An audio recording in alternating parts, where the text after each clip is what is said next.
My Confession by Ted Bundy, America's most infamous serial killer. The chilling confession of Ted Bundy.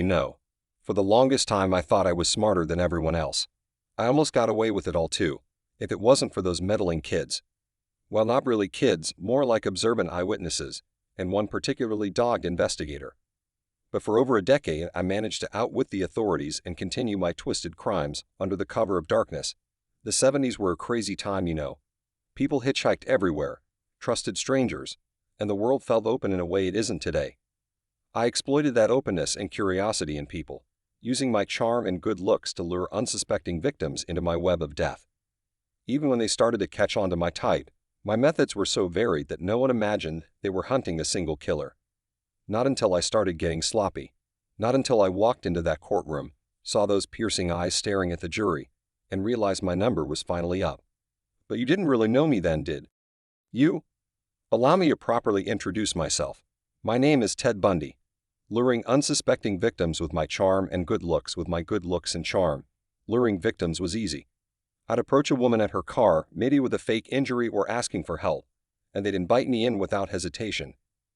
My methods were calculated and cruel. Once inside, I'd overpower them, beat them unconscious, then thoroughly enjoy violating and torturing them however I please. I was meticulous, patient, leaving no evidence behind. For years, I evaded capture and got away with gruesome murders again and again. The authorities had no idea the same depraved individual was responsible for dozens of disappearances across states. I felt invincible, picking victims at random, stalking and learning their routines before striking. The thrill of the hunt and kill was intoxicating. By the time I was finally identified, my body count had risen to over 30 innocent souls whose lives were cut tragically short. All because they made the fatal mistake of trusting a clean-cut, articulate stranger who seemed harmless. If only they knew the sinister predator lurking beneath the surface, waiting to pounce. The chilling truth is that evil often hides in plain sight. My reign of terror serves as a sobering reminder of how easily we can be lulled into a false sense of security in the presence of unimaginable danger. The rush I felt committing such heinous crimes. When I think back on it now, I can't believe how close I came to getting away with it all. The planning, the stalking, attacking those women, it gave me a rush like nothing else. Once I had a target in my sights, the thrill of the hunt consumed me. I would follow them, learn their routines and wait for the perfect moment to strike.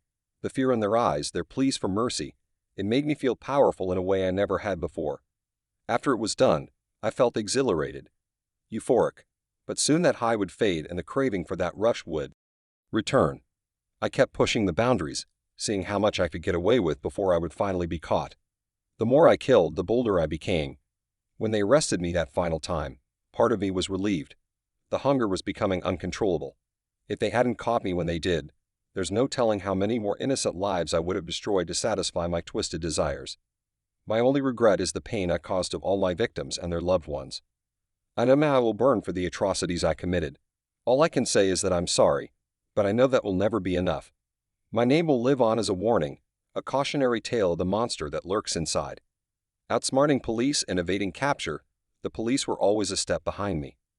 I was sly as a fox and slipped through their fingers so easily. By the time they figured out what my personas or hunting grounds, I had already moved on to another. Faking injuries. One of my favorite tricks was pretending to have a broken arm or leg. I would put my arm in a sling or walk with crutches and complain of injuries from a skiing or hiking accident. People instantly trusted a guy with an injury, especially young, vulnerable women. They wanted to help nurse me back to health.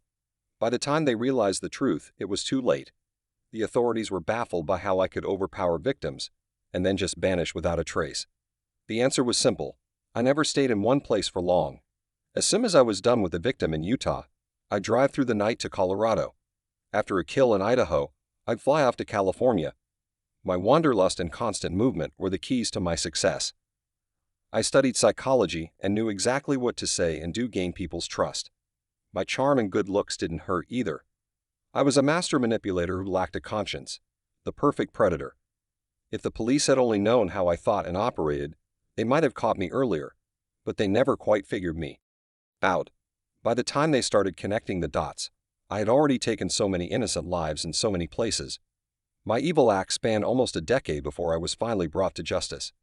Conclusion. So there you have it, the story of my crimes straight from the horse's mouth. For over a decade I stalked, hunted, and killed with reckless abandon, driven by a darkness I could never escape.